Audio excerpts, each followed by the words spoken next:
효준이보다 더 잘 먹고 잘 산다는 고양이가 저 고양이입니다. 예. 오, 분위기 있죠? 예. 효준이는 빼빼 말라가는데 고양이는 점점 살이 찌고 있습니다. 예. 감사합니다. 자, 여러분 이제 1시 5분인데요. 다 카메라를 오픈 시켜 주시고요.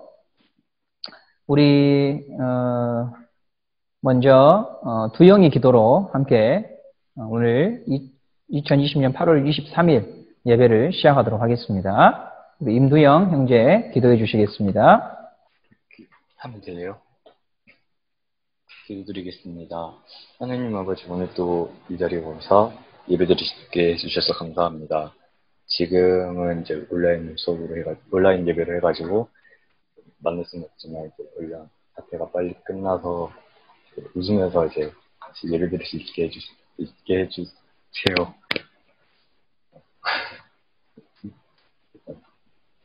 지금은 많이 힘든 시기이지만 다들 아프지 않고 건강하게 건강하게 할 수 있게 해주세요. 예수님 이름으로 기도드립니다. 아멘. 예, 우리 임두영 막내 감사해요. 자, 오늘 함께 우리 하나님 앞에 드릴 찬양은요, 정종훈 씨의 우리가 예배할 수 있는 이유는 이라고 하는 찬양으로 하나님 앞에 우리의 마음을 드리며 나아가도록 하겠습니다. 예, 감사합니다. 방금 여기 우리 소우 예배실, 중고등부 예배실에는 우리 공소연이가 또 멋진 패션으로 들어왔습니다. 소연자매 한번 나와보세요. 보여줘야지, 지체도. 본지 너무 오래됐어. 나도 소연자매 본지 너무 오래됐어. 예, 역시 소연이는 패션을, 예, 리더합니다. 예. 예, 오랑캐 사무라이처럼 하고 왔습니다, 오늘. 적장에 목을 벨 겁니다. 예. 오늘 우리가 방금 부른 찬양에 영원토록 변함없이 하나님을 사랑하겠다, 찬양하겠다라고 하는 고백을 하거든요. 누구나 그렇게 하고 싶은데 안 돼요. 어떻게 영원토록 변함없이 하나님을 사랑하는 그 마음을 가질 수 있을까요? 그리고 그 마음을 가지고 행함에 있어서 방해가 되는 건 무엇일까? 그것을 여러분 우리 한번 예배를 통해서 생각해 보게요. 예. 하나님을 간절히 사랑하고 변함없이 사랑하고 싶은데 안 되는 이유가 뭘까? 어떻게 하면 될까? 무엇이 나를 방해할까? 이것에 대해서 큰 전제를 깔아놓고 여러분들이 오늘 설교를 좀 들으세요. 생각하면서 들으세요. 그냥 듣지 마시고. 네. 저는 강원도에서 대북방송병으로 군복무를 했습니다. 대북방송병. 좀 더 그 공식적인 명칭은 국군 심리전단입니다. 지금은 남북 간 협정을 맺어가지고 김대중 대통령이 평양에 가서 김정일하고 포옹하고 악수하면서 이 방송부대, 심리전단 부대가 다 폐지가 됐습니다. 서로 우리 화해하자 이렇게 해가지고 지금은 존재하지 않는데요. 저희 부대가 존재하는 목적은 북한은 지금 우리나라는 제가 군생활 2년 2개월 했고 우리 김승호 집사님이 아마 2년 6개월 아니면 3년 하셨을 거예요. 그 다음에 명석이가 지금 한 달 하고 있고 우리 찬서나 이런 친구들은 1년 6개월 할 겁니다. 그것도 길다고 막 말하잖아요. 북한은요 17살에 들어가가지고 30살에 나옵니다. 13년을 합니다. 여러분. 13년을. 거의 젊은 평생을 다 바치는 거죠. 그러니까 얼마나 싫겠어요. 군 생활 염증이라고 하죠. 너무너무 힘들 거라고요. 못 먹고 못 자고 못 입고 구타와 그렇게 민간인들 습격해가지고 먹을 것도 훔쳐오고 막 이러거든요. 그런 군인들에게 우리 국군 심리전단에서 대북 방송을 하는 거죠. 대북 방송을.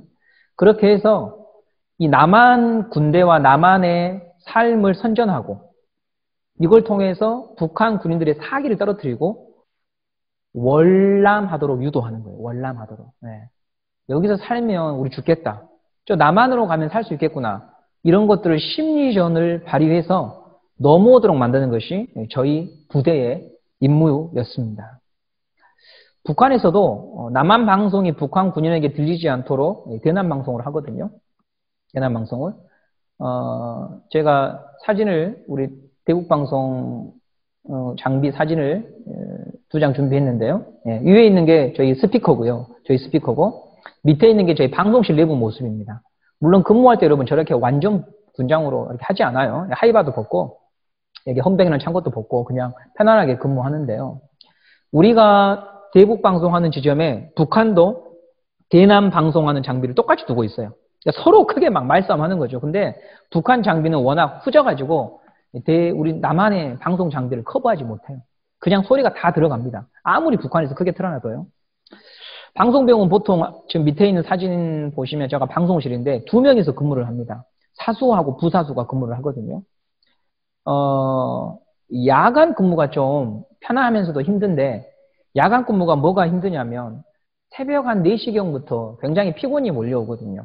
예, 피곤이 몰려와요. 잘 수도 없어요. 왜냐하면 방송에서 무언가 잡음이 나가거나 잘못 나가게 되면 큰 사고가 발생하기 때문에 계속해서 청취하고 모니터를 해야 됩니다. 한 새벽 한 4시 정도 되면은 몸이 너무나도 피곤하고 새벽녘 어둑어둑할 때 제일 기다리게 되는 것이 무엇이냐면 아침이 오기를 기다리죠. 여러분 야간 알바 해보신 분들 편의점에서 한 새벽 4시, 5시 되면은요 굉장히 피곤하거든요. 빨리 교대 시간이 되었으면 좋겠다. 네, 그런 마음으로 근무를 서게 됩니다. 그런데 오늘 이 마음으로요 하나님을 기다리는 사람이 오늘 시편 130편에 등장합니다. 여러분 성경책 시편 130편 6절 말씀을 한번 펴보시도록 하겠습니다. 시편 130편 6절입니다. 우리 한 목소리로 같이 읽어보도록 하겠습니다. 시작. 파수꾼이 아침을 기다림보다 내 영혼이 주를 더 기다리나니 참으로 파수꾼이 아침을 기다림보다 더하도다. 다시 한번 읽어볼까요? 파수꾼이 아침을 기다림보다 내 영혼이 주를 더 기다리나니 참으로 파수꾼이 아침을 기다림보다 더하도다. 예, 여기서 말하는 파수꾼은 군인이에요. 경계병이에요. 모두가 다 자고 있을 때 높은 곳에 올라가서 보초를 쓸 사람이 필요하잖아요. 그 사람이 바로 파수꾼입니다. 적의 침입을 대비해서 잠을 자지 않고 불침번 서가면서 경계하는 군인. 그가 바로 파수꾼이죠. 깊은 새벽, 눈꺼풀이 무겁고 몸도 마음도 지쳐갑니다. 누구와 대화할 수도 없어요. 고독해요. 조용해요. 귀뚜라미 소리나 들릴까 모르겠어요. 제가 있었던 곳에서는 거의 생명체가 많이 보이지 않아요. 멧돼지하고 까마귀. 새벽에는 잘 움직이지 않기 때문에 굉장히 고독하죠. 이런 고된 근무 속에서 파수꾼이 기다리는 것은 뭐냐면 아침이 오기를 기다립니다. 아침이 오면 교대할 수 있어요. 아침이 오면 막루에서 내려올 수 있어요. 아침이 오면 잠을 잘 수 있고요. 아침이 오면 이불 속에 들어갈 수 있고 아침이 오면 근무 끝나고 라면을 먹을 수 있어요. 거기에는 보통 군에서는 여러분 이런 컵라면 안 나오고요. 봉지라면 나오거든요. 봉지라면 채로 봉지를 이렇게 힘을 줘서 뽀개가지고 그냥 봉지만 뜯어서 거기다가 따뜻한 물을 부어가지고 먹는 뽀글이. 이게 근무서고 그렇게 달콤하고 맛있는 라면이죠. 아침이 와야 먹을 수 있고 씻을 수 있고 또 사람을 만날 수가 있어요. 그래서 파수꾼은 아침을 기다리는 거예요. 아침이 오기를 기다리고 있어요. 그런데 오늘 시편 130편 6절에 나는 파수꾼이 아침을 기다린 것보다 하나님을 더 기다린다 이렇게 말하고 있어요. 파수꾼이 아침을 기다리는 그 기다림을 넘어서서 그보다 더 큰 마음으로 하나님을 기다리고 있다 이렇게 말하거든요. 제가 서두에 여러분한테 이런 말을 했죠. 어떻게 그러면 그런 기다림을 가질 수 있을까? 어떻게 하면 하나님을 향하여서 그런 기다림을 갖는 사람으로 내가 살아갈 수 있을까? 만약 오늘 여러분들이 나는 한 번도 하나님을 그렇게 기다려 본 적이 없었다. 그렇다면 이유가 있다는 거죠. 왜 나는 그게 안 될까? 그리고 이 파수꾼보다 더 큰 기다림으로 하나님을 기다리는 이 시인은 어떻게 그렇게 기다릴 수 있을까? 그것에 대해서 한번 생각을 해보자고 하는 거예요. 신앙에는요, 영적인 원리가 있어요. 원리. 삶의 원리가 있거든요. 그 삶을 흥청망청 살아가지 않은 사람들도 다 보면 자기들 나름대로의 기준과 원리가 있는데 신앙생활도 영적인 원리가 있어요. 이것을 성경을 통해서 배워야 돼요. 아, 나는 원래 이래. 이렇게 생각하면 발전이 안 돼요. 그런 건 없어요. 반드시 누군가 그렇게 살았으면요, 그렇게 살 수 있을 만한 이유가 있거든요. 그것을 우리가 한번 생각해 봐야 돼요. 오늘 중고등부, 대청부 다 온라인 예배 하잖아요. 오늘 중고등부 10시에 온라인 예배 영상이 나가야 되는데 10시에 한 50분인가 나갔어요. 45분인가? 왜냐하면 여러 가지 문제가 발생했었어요. 예. 설교하는 동영상을 녹화해서 중고등부는 보냈는데 그 안에 드라마의 한 장면을 넣어놨더니 유튜브에서 콘텐츠 차단이 걸린 거예요. 저작권법 위반으로. 그래가지고 영상을 송출 못해가지고 아주 복잡했습니다. 근데 저는 개인적으로 어떻게 생각했냐면 내가 더 세밀하게 준비해야 되는데 세밀하게 준비하지 못해서 모든 지체들이 다 불편함을 겪는구나. 그런 생각을 했어요. 예. 우리가 무언가를 살아가면서요. 그럴 수도 있지. 이렇게 생각하면 안 돼요. 그럴 수 없는 것도 있거든요. 그런 것들은요. 고쳐가야 돼요. 고쳐가야 돼요. 신앙생활도 마찬가지예요. 그럴 수 있지. 이렇게 생각하지 마세요. 내가 안 되는 부분에 대해서요. 고민하면은요. 나아질 수 있어요. 바뀌어질 수 있어요. 이 시편 기자의 그 간절한 기다림, 하나님을 향한 그 갈망이 도대체 똑같은 사람인데 왜 나는 없을까? 그런 고민을 하면서 이 설교를 듣는다면 여러분도 이 설교 후에 좀 더 나은 하나님을 향한 마음을 가질 수 있다고 하는 것이지요. 시인은 깊은 곳에 들어갔습니다. 우리가 시편 130편 1절부터 봤지요. 깊은 곳에 들어갔어요. 내 힘으로 할 수 없는 처지, 상황, 환경, 도움을 받을 수 없고 어떤 것도 위로가 되지 않고 고독하고 외로운 처지, 그곳이 바로 깊은 곳이었습니다. 누구나 다 그런 곳을 마주합니다. 오늘 이 영상을 보고 있는 우리 지체들 가운데에도 그 깊은 곳에서 탄식하고 아파하는 친구가 있어요. 그게 나이죠. 누군가가 아니라 그게 바로 나라고 하는 사람이에요. 코로나가 지구상에 있는 모든 사람들에게 찾아가듯이요. 고통은 누구나에게 다 찾아갑니다. 예, 피할 수 없어요. 여러분 옆에 있는 사람은 행복한 것 같죠? 아니요. 그 사람, 그 친구에게도 나에게 다 보여주지 못한 인생의 슬픔이 있어요. 가족 문제가 있고요. 인생의 문제가 있고요. 사람과의 관계의 문제가 있고 금전적인 문제가 있을 수 있다는 거죠. 그래서 우리는 나한테 왜 이런 고통이 있을까 여기에만 머물지 말고요. 우리가 적어도 하나님을 믿는다면 저는 여러분들한테 로마서 8장 28절 말씀을 다시 한번 들려주고 싶어요. 이 말씀은 지난주에 담임 목사님께서 이 본문으로 설교했던 말씀인데요. 우리가 한번 로마서 8장 28절 말씀을 한번 읽어보도록 하겠습니다. 같이 읽어보겠습니다. 시작. 우리가 알거니와 하나님을 사랑하는 자, 곧 그의 뜻대로 부르심을 입은 자들에게는 모든 것이 합력하여 선을 이루느니라. 예, 하나님을 사랑하는 자, 곧 그의 뜻대로 부르심을 입은 자들에게는 모든 것이 협력하여 선을 이룬다라고 말하잖아요. 여기에 모든 것은 어떤 걸 말할까요? 인생에 슬프고 기쁘고 고통스럽고 걱정되는 모든 것이 다 포함되어 있는 거예요. 이걸 통해서 선을 이루신다고 하잖아요. 여기에서 하나님이 인생의 희노애락을 통해서 선을 이룬다라고 한다면 적어도 한 가지가 분명한 거예요. 여러분 이 말씀을 믿는다면 한 가지가 분명해야 돼요. 뭐냐면 하나님은 내가 지금 경험하는 고통을 다루실 수 있는 분이라고 하는 거예요. 모든 것을 통해서 하나님이 선을 이루신다고 하는 걸 믿는다면 적어도 하나님은 나처럼 고통에 무능한 분이 아니라 나에게는 고통스러운 현실이지만 하나님에게는 적어도 무능한 일이 아니라 그것을 다루실 만한 능력이 있는 분이라고 하는 사실을 믿는다는 것이죠. 우리가 어려울 때 아이고 하나님, 아이고 주님이라고 하나님께 예수님께 도움을 요청하는 것은 적어도 하나님은 나보다는 이 고통에 대해서 답이 있고 이 고통을 아시고 다루실 수 있는 분이라는 것이 전제되어야 하나님을 찾는 의미가 있는 것이죠. 아프면 왜 병원에 갑니까? 내 몸이지만 나보다 이 몸을 더 잘 아는 사람이 의사다. 그걸 믿기 때문에 내가 가서 치질수술도 받고 여러분 퇴원도 하고 회복도 하는 거예요. 오늘 우리가 고통에만 머물러 있으면 아무것도 안 돼요. 그건 신앙이 아니에요.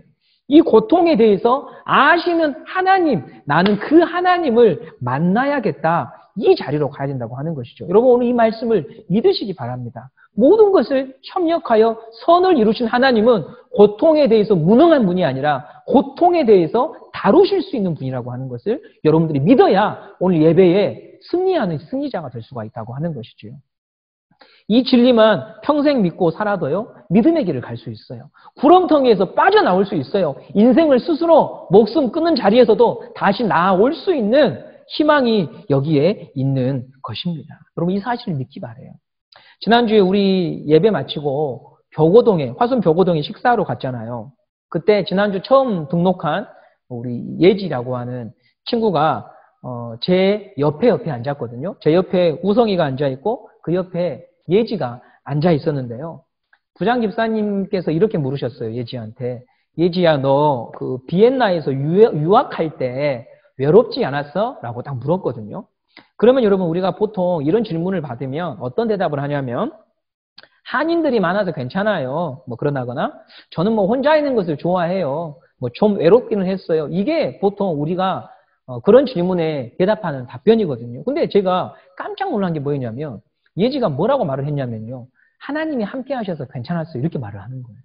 와, 제가 그 대답을 듣고 이게 교과서적인 대답이 아니라 예지의 신앙 고백이더라고요. 신앙 고백. 딱 보니까 예지는 정말로 오스트리아 비엔나에서 처음으로 하나님을 만났고 예수를 믿었는데 거기에 나의 하나님이 나와 함께 계신다고 하는 사실을 믿었던 것이었어요.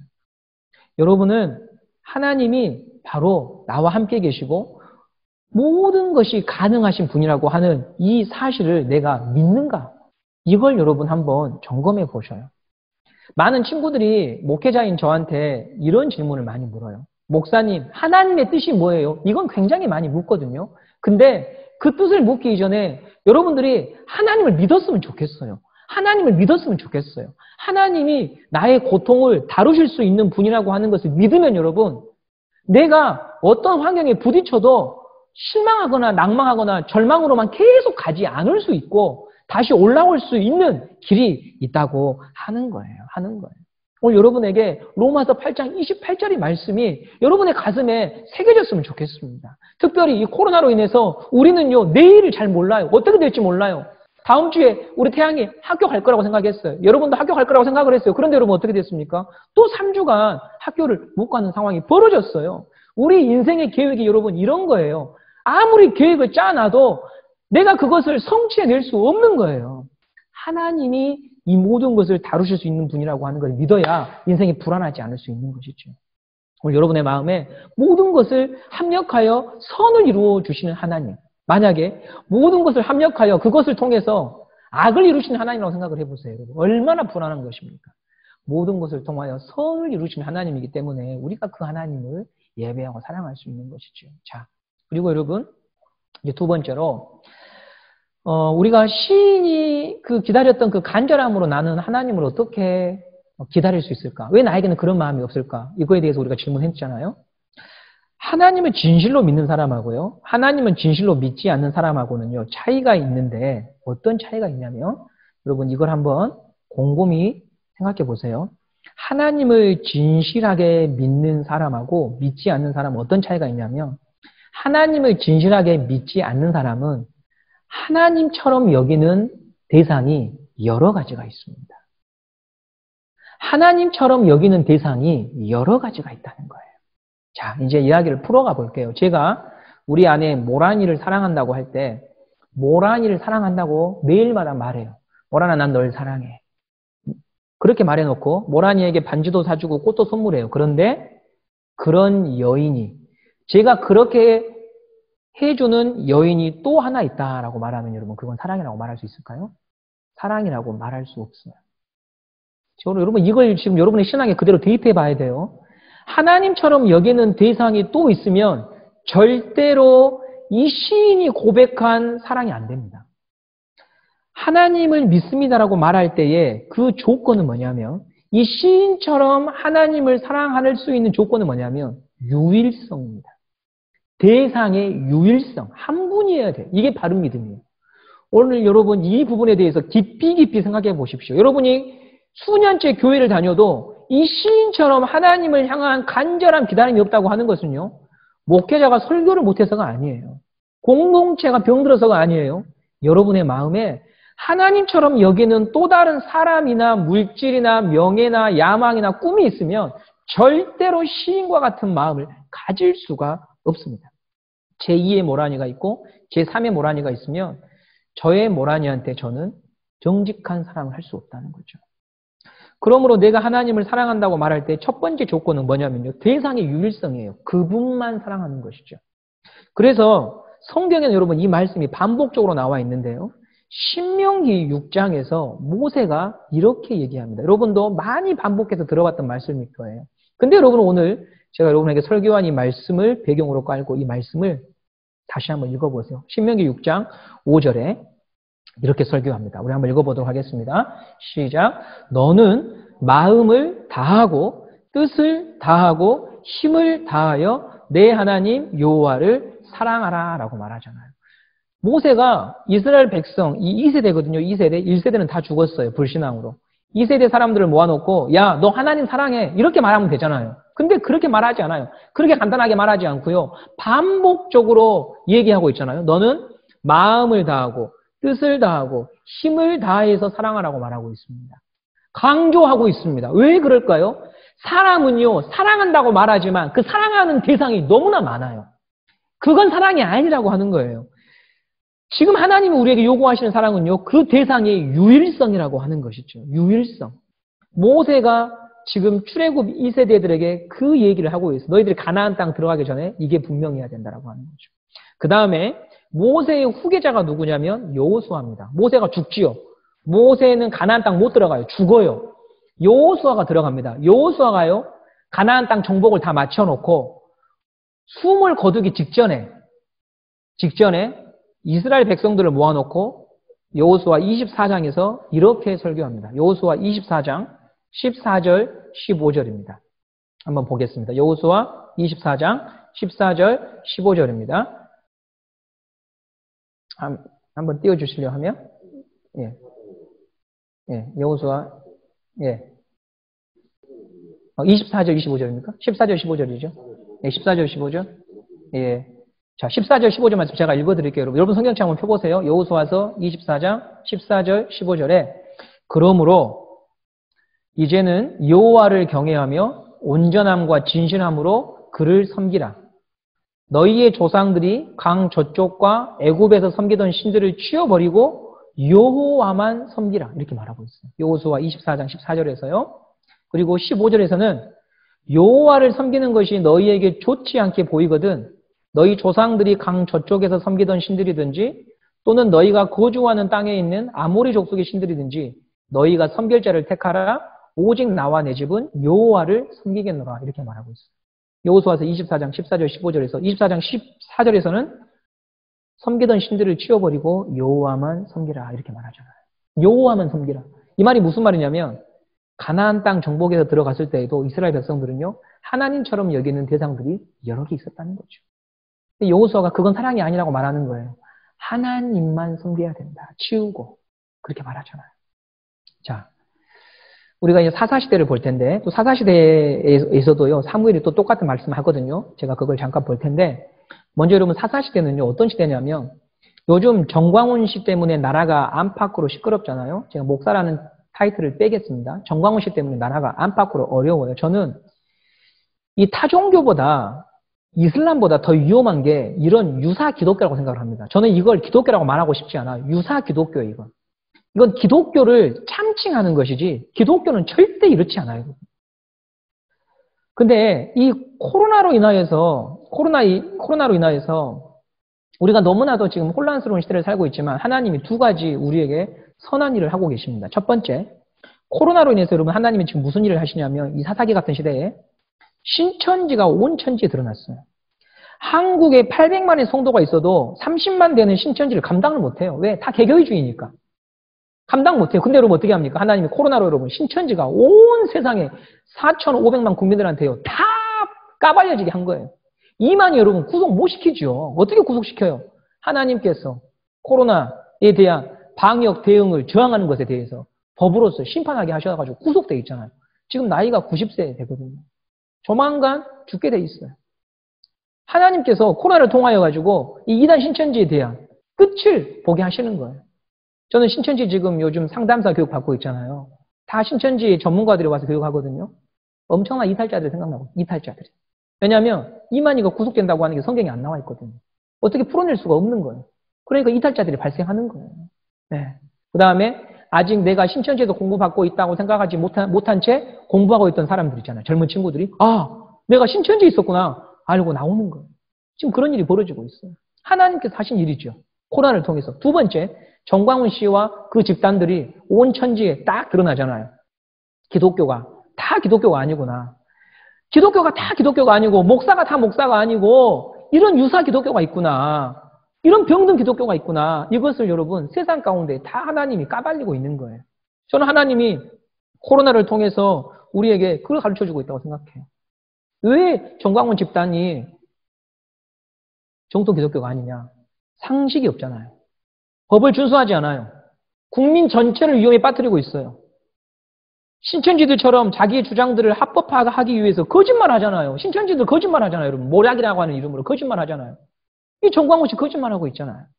정부의 공정한 법 집행에 반발하고 50인 이상 국가에서 모이지 못하도록 규제하면 따라야죠. 왜 따라야 되냐면 그건 종교의 억압이 아니에요. 국민들의 건강을 지켜야 되잖아요. 왜 국민들의 건강을 기독교가 지켜야 됩니까? 이웃 사랑을 주장하는 게 이웃 사랑을 말하는 게 기독교 아니에요. 근데 이웃을 공포로 몰아내고 이웃으로 하여금 전염의 위험성에 노출시키는 건 기독교가 할 짓이 아니죠, 여러분. 그건 명백히 잘못된 거예요. 명백히 잘못된 거예요.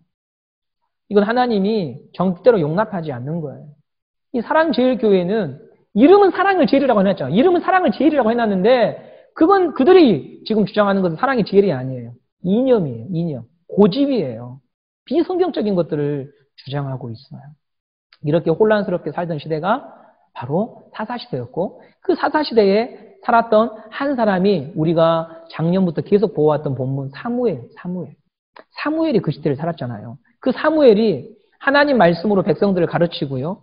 때가 되면 미스바에 모든 이스라엘 백성들을 모아놓고 이렇게 설교합니다. 사무엘상 7장 3절 말씀 보도록 하겠습니다. 사무엘상 7장 3절입니다.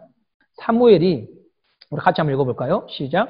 사무엘이 이스라엘 온 족속에게 말하여 이르되 만일 너희가 전심으로 여호와께 돌아오려거든 이방 신들과 아스다롯을 너희 중에서 제거하고 너희 마음을 여호와께로 향하여 그만을 섬기라. 그리하면 너희를 블레셋 사람의 손에서 건져내시리라. 사무엘이 누구한테 지금 이 설교하고 있어요? 이방 사람한테 설교하는 거 아니에요. 회개한다고 예배 드리기 위해서 모인 이스라엘 백성들한테 이 설교하고 있어요. 영적인 원리를 제시하고 있어요. 너희 가운데 있는 이방 신하고 아스다롯을 제거해. 이 말 하잖아요. 그들이 하나님 안 믿은 거 아니죠? 하나님 믿었어요. 근데 뭐도 믿었어요?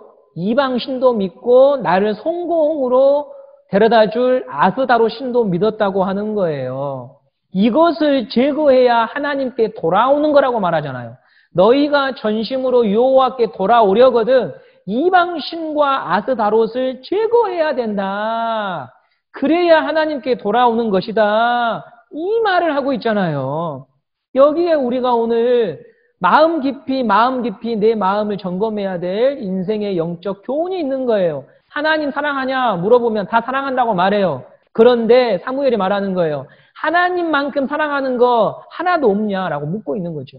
하나님만큼 사랑하는 이방신과 아스다롯과 사람과 재물과 물질과 욕망이 있으면 그건 하나님께 돌아오는 것이 아니야.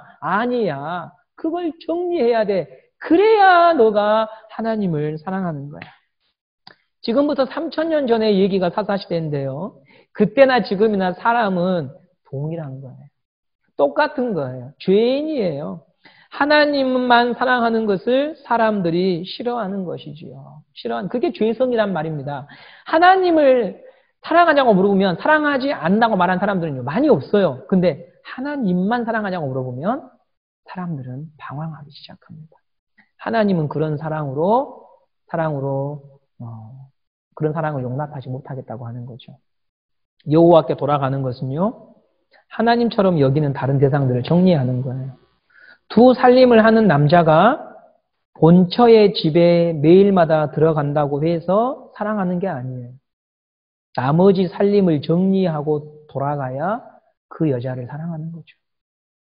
두 살림을 여전히 계속하고 있으면서 본처를 사랑한다고 말하는 것은요. 그 여인을 모독하고 욕되게 하는 것이죠. 사람과 사람 사이에서도 사랑은요. 그 그 대상이 유일해야 됩니다. 당신만 사랑하겠습니다라고 하는 그 대상의 유일성에 사랑의 고귀함과 순결함이 있는 것이죠. 남자가 여자에게 프로포즈 할 때 반지를 주는 이유는 나 돈 많다고 주는 거 아니죠. 이 반지를 낄 사람은 나에게 당신밖에 없다. 이걸 말하는 거 아니겠습니까? 우리가 공동체 생활할 때 불편하게 여겨지는 사람이 있어요. 공부 못한 사람, 외모가 못난 사람, 가난한 사람이 아닙니다. 목회자의 입장에서 공동체를 양육할 때 제일 불편한 사람이 누군지 알아요? 애정의 신호를 남발하는 사람, 애정의 신호를 남발하는 남자, 애정의 신호를 남발하는 여자, 제일 불편해. 왜야? 왜냐하면 그의 말과 행동에는 진정성이 없는 거예요. 이걸 신앙의 차원으로 더 끌어올라가서 여러분 생각해 보세요. 사람을 그렇게 대하는 사람은 하나님도 그렇게 대하며 사는 사람이에요. 절대로 정직한 신앙, 순결한 신앙 그에게는 찾아볼 수 없어요. 이런 광경은 동물농장에서는 여러분 우리가 화면상에서 보면서 웃어 넘길 수 있는 일이지만 사람과 사람 사이에서 사람과 하나님 사이에서는요. 그건 그 대상을 모독하는 일이고 사랑을 욕되게 하는 일이라고 하는 것이죠. 사랑의 가치를 모르는 것이고 사람을 존중하지 않는 것이고 공동체를 깨트리는 거예요. 그런 사람과는 교제를 하지 말아야 됩니다. 그런 사람일수록 외적인 조건들이 좋을 수 있어요, 여러분. 좋을 수 있어요. 좋기 때문에 그 사람은 자신만만해서 그렇게 여기도 찔러보고 저기도 찔러볼 수 있는데요. 절대 그런 사람 만나가지고 여러분 인생이 행복할 수 없다고 하는 것은 상식적인 이야기라고 하는 것입니다. 좀 부족해도 나만 사랑해 줄 수 있는 사람 만나야 내가 가정을 꾸리는 데 있어서 여러분 평안함으로 꾸릴 수가 있는 것이지요. 여러분 사랑은 그 대상의 유일성에 귀한 가치가 있는 것입니다. 신하가 두 주인을 섬길 수 없고 한 아내가 두 지아비를 섬길 수 없듯이 성도는 한 하나님만 사랑하는 것이 바른 신앙이라고 하는 것입니다. 저는 여러분에게 복잡하고 고차원적인 가르침을 전해줄 실력이 없습니다. 그러나 단순하고 누구나 알아야 될 진리를 여러분들한테 알려주고 싶습니다. 왜냐? 인생을 살아감에 있어서 기초와 기본이 가장 중요하기 때문에 그런 것입니다. 진실한 사랑은요, 그 대상이 유일합니다. 진실한 믿음은 그 대상이 유일합니다. 그러나 사람은요, 자기 신앙을 잘 몰라요. 저 하나님 사랑해요. 이렇게 다 말하지요. 하나님 사랑한다고 말하지요. 자기 옆에 있는 바알과 아스다롯을 옆에 두고도 하나님 사랑한다고 말한단 말입니다. 그게 인간의 어리석음이고 무지예요. 그래서 하나님은 우리를 깊은 곳으로 데리고 갑니다.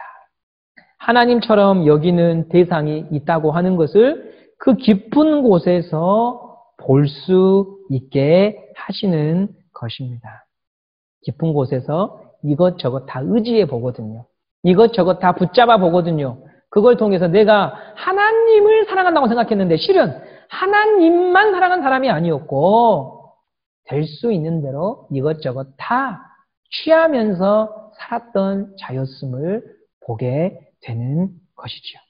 그 깊은 곳에서 우리는 다시 생각하게 됩니다. 아, 나를 이 깊은 곳에서 빠져나오게 하실 수 있는 분은 하나님만 가능하구나. 깊은 곳에서 나를 인도하실 수 있는 분은 오직 하나님밖에 없구나. 이것을 고백하게 되는 것입니다. 그리고 이 사실을 진실로 믿을 때 드디어 한 가지 반응이 나타나는데 이 시인처럼 그 어떤 것보다도 간절히 하나님을 기다리는 마음을 그가 갖게 되는 것입니다. 비로소 내 삶에 내 옆에 있었던 바알과 아스다롯을 내가 깨끗이 정리하고 저건 우상이었어. 저건 하나님이 가증하게 여기는 거였어. 나는 하나님을 사랑한다고 생각했지만 저걸 사랑하는 거였어. 하나님, 제 죄를 인정합니다. 하고 이것을 정리할 때예요. 그때서야 비로소 파수꾼이 아침을 기다림보다 더 깊은 기다림으로 하나님, 나를 도와주시옵소서라고 하는 믿음의 고백이 등장하게 되는 것이죠. 그래서 여러분 하나님이 여러분에게 때로는 이별을 하게 하십니다. 직장에서 어려운 일을 겪게 하십니다. 취업이 늦춰지게도 하십니다. 인간관계를 꼬이게도 하십니다. 하나님이 몰라서가 아닙니다. 그 깊은 곳에 가지 않으면 자기가 지금 뭘 사랑하는 줄을 모르니까, 아무리 누가 얘기해도 잘 알지 못하니까, 깨닫지 못하니까 하나님은 우리로 하여금 소중한 것을 빼앗아 버리기도 하고, 내가 계획했던 인생의 계획들을 철저하게 무너뜨려 버리기도 하시고, 내가 그렇게 모아놨던 돈들을 한 방에 날려버리기도 하시고, 내가 그렇게 믿고 의지했던 사람으로부터 이별 통보를 받게도 하시고, 부모만큼은 나를 이해해 줄 거라고 믿었지만 그 부모를 통하여서 내 마음에 못과 같은 상처를 입게 하시기도 하시는 하나님의 계획을 우리가 보게 된다고 하는 것입니다. 그런 날 우리는 하나님, 내가 하나님을 사랑하는 줄 알았는데 실은 나를 사랑하고 있었고, 세상을 사랑하고 있었고, 사람을 의지하고 있었고, 나 잘 되는 것에 내가 빠져 사는 자였습니다 라고 하나님 앞에 회개하고 바알과 아스다롯을 제거하고 주님께로 나아가야 하는 것입니다. 하나님이 오늘 왜 우리에게 이 말씀을 주셨을까요? 사랑하시기 때문에 깊은 곳에서 빠져나올 수 있도록 길을 알려주시는 것입니다. 오늘 여러분의 눈과 마음이 성령을 통하여 밝아지고 열려지기를 바랍니다. 코로나 이 사태는 우리로 하여금 내가 내 인생의 주인이 아니라고 하는 것을 명백하게 보여주는 좋은 시기입니다. 내가 내 인생의 주인이며 내 마음대로 돼야 되잖아요. 내 마음대로 되는 게 뭐가 있습니까, 여러분 지금? 당장 내일 학교 가는가 안 가는가도 모르는 게 우리 인생 아닙니까? 내 인생의 주인은 내가 아니라고 하는 거예요. 내 인생이랑 내 자라고 붙일 수 있을 만한 게 여러분 없습니다. 내 아들 태양이가 제 겁니까, 여러분? 어제 제가 정전 때 우리 리더들한테 이런 문자 보냈는데, 태양이가 어제 그 여자애한테 이별 통보를 받았습니다, 여러분. 네, 이별 통보 카톡을 받았어요. 우리 헤어져. 이러고 카톡이 태양이한테 와 있더라고요, 여러분. 사귄지 안 사귄지도 모르는데 여자애한테 카톡이 와 있어요. 내 아들 아니에요, 여러분. 내 아들 내가 어떻게 될지 몰라. 여러분. 우리 주환이 그 어린이집인가에서 여선생님을 엄청나게 좋아하더라고요. 우리 아내가 물어봤습니다, 주환이한테. 엄마가 좋아? 선생님이 좋아? 선생님이 좋대요. 내 아들 아니에요, 여러분. 내게 어디 있습니까, 여러분? 그런 거 없어요. 그런 거 없어요. 나라고, 내라고 붙여놓은 거 다 하나님이 주신 겁니다. 하나님의 것임을 고백하십시오. 그럴 때 우리는 하나님을 향하여 간절히 기도할 수 있어요. 기도가 올라가야 기도하는 거 아니에요. 금요일에 와야 간절히 기도하는 거 아니에요. 내가 하나님밖에 없다고 하는 것이 정말 믿어지면 여러분, 하나님만 기다린다니까. 근데 여러분이 왜 하나님을 기다리지 못한다고요? 하나님처럼 여기는 대상이 여러분한테 너무나도 많거든. 통장의 잔고, 아니면 사람, 즐거움, 재미, 아직까지 난 건강하니까 그래도 뭐 내가 어떻게든 인생이 되지 않겠어? 라고 하는 얄팍한 생각들. 그걸 치우지 않으면 하나님만 기다리지 못해요. 근데 여러분, 고통 속으로 빠져들어가 보십시오. 그게 전부 없어지거든요. 하나님만 기다려주게 됩니다. 그러나 좋은 신앙은 제가 어떤 신앙이라고 했습니까? 고통 속에서 다 잃어버린 신앙이 아니고, 지금 말씀을 들려주실 때 맞아. 내가 이 간단한 진리를, 영적인 진리를 왜 이제서야 알게 된 거지? 지금이라도 내가 하나님만 사랑해야지. 하나님이 주신 거잖아. 이걸 내가 누가 주신 건지 잊어버리고 살아왔어. 깨닫고 돌이켜서 여호와께로 돌아가는 자가 되기를 바랍니다. 시편 130편 6절 말씀 읽고 마치도록 하겠습니다. 우리 같이 한 목소리로 130편 6절 말씀 읽어보도록 하겠습니다.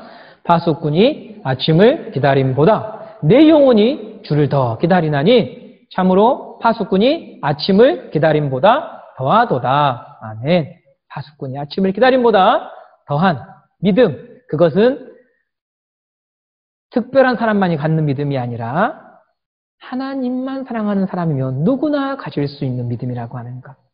목사일지라도 목사가 하나님만큼 사랑하는 것이 더 있으면 이거 안 됩니다. 초신자라도 그가 오늘 예수 믿었는데, 오늘 예수 믿었을지라도 하나님만 사랑하는 사람이면 이 기다림으로 그는 일주일을 삽니다. 이번 한 주간 이것을 여러분 자신에게 적용하고 이 말씀대로 하나님만 기다릴 수 있는 복된 인생 되기를 바랍니다. 그러면 깊은 곳이 여러분에게 예배의 장소가 될 수 있을 것입니다. 기도하겠습니다. 하나님 감사합니다. 오늘도 우리에게 놀라운 하나님의 말씀을 들려주시고 내가 왜 하나님을 사랑하는 일에 번번이 실패했는가를 말씀을 통해 깨닫게 하시고 고치시고 들려주셔서 감사합니다. 하나님을 사랑하는 것은 하나님만 사랑하는 것이고 하나님보다 더 높은 가치와 존경과 또한 귀하게 여기는 대상이 없는 것, 정리하는 것을 말한다고 하는 것. 그것을 배웠습니다. 주님, 오늘 우리의 믿음을 돌아볼 수 있는 귀한 시간이 되게 하여 주시옵소서.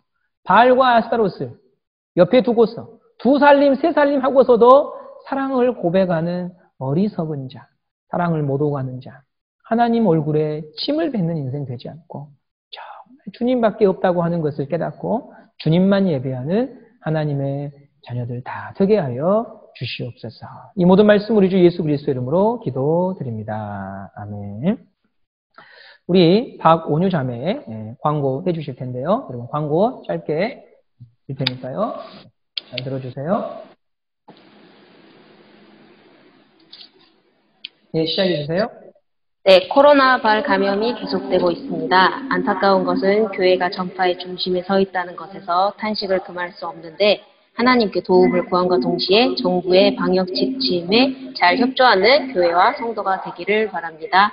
지난주 문지우 학생의 어머니 최은영 집사님을 위한 모금 금액은 125만 6천 원입니다. 사랑하는 마음으로 힘을 모아준 대청부 지체들에게 감사의 말을 전합니다. 무더운 여름 국가고시를 준비하는 지체들을 위해서 기도 부탁드립니다. 감사합니다. 예, 저랑 같은 장소에 있어가지고 하우링이 좀 생기네요. 지난주에 모금한 금액이 125만 6천 원인데요. 예, 잘 전달을 했고요. 또 최은영 집사님께서도 감사하다고 말씀을 전해주셨습니다. 건강을 또 빕니다. 오늘 셀라름을 통해서도 여러분 복된 하나님의 말씀들을 잘 나눌 수 있는 그런 시간이 되었으면 합니다. 감사하고요. 그 결석자들은 우리 리더들이 꼭 파악을 해서 왜 참석 안 했는지 오늘 보니까 지금 백경록도 안 보이고 그렇네요. 예, 그 다음에 진광이가 들어왔나요? 진광이 사진으로 되어 있군요. 그다음에 주아가 안 보이고, 그다음에 희성이가 옛날에는 들어왔는데 희성이가 안 보이고, 재영이가 안 보이고, 그 다음에 준영이 들어왔습니까? 준영이도 안 보이고, 예. 예, 우리 셀 리더들, 셀원들을 포기하지 마세요. 그래서 여러분들까지 포기하면 저 아이들이 설 자리가 없습니다. 예, 예배는 한번 무너지면 회복하기가 참 어렵습니다. 예. 준원이 저기 있네요. 준원이 있고, 오주희가 안 보이네요. 오주희. 그래요. 감사합니다. 여러분 셀 나눔 잘 하시기 바랍니다.